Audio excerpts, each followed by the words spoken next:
मित्रों, नमस्कार।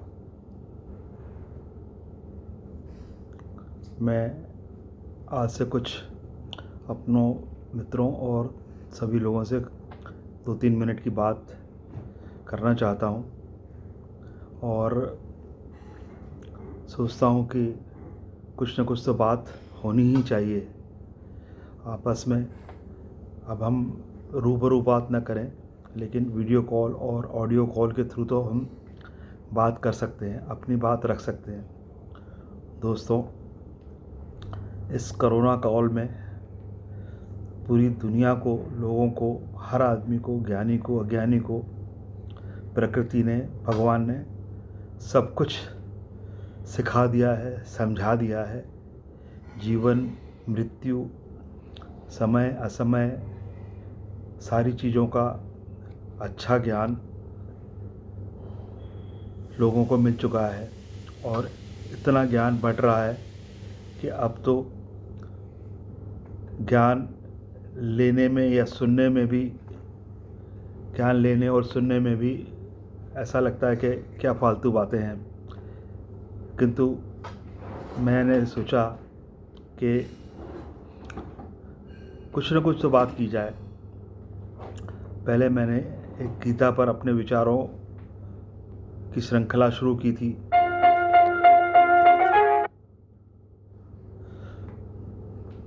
किसी कारणवश वह चल नहीं पाई, तो मैंने सोचा कि क्यों ना 2-3 मिनट की आपस में रूबरू बात की जाए और गीता पे ही बात की जाए।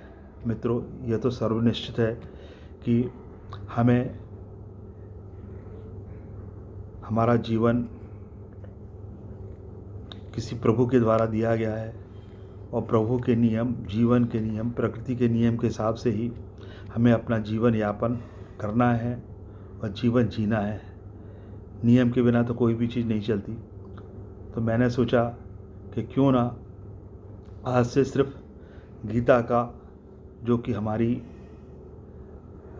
धरोहर है, हमारा नियम शास्त्र है, हमारा मार्गदर्शक है, उसके हर श्लोक में कुछ न कुछ गहरा रहस्य छुपा हुआ है। तो क्यों न हम 2-3 मिनट का उस पर हम रोज़ ध्यान करें, शायद निश्चित रूप से हमें कुछ न कुछ काम आएगा। तो मित्रों, यह अध्याय पहला अध्याय है। इसका पहला श्लोक शुरू होता है और यह है अर्जुन विषाद योग। यहाँ शुरुआत होती है धृतराष्ट्र के सवालों से। वो जानना चाहते हैं कि युद्ध में क्या हो रहा है, उनका पुत्र दुर्योधन और उनकी सेना क्या कर रही है, और साथ ही में पांडव पुत्रों की सेना क्या कर रही है।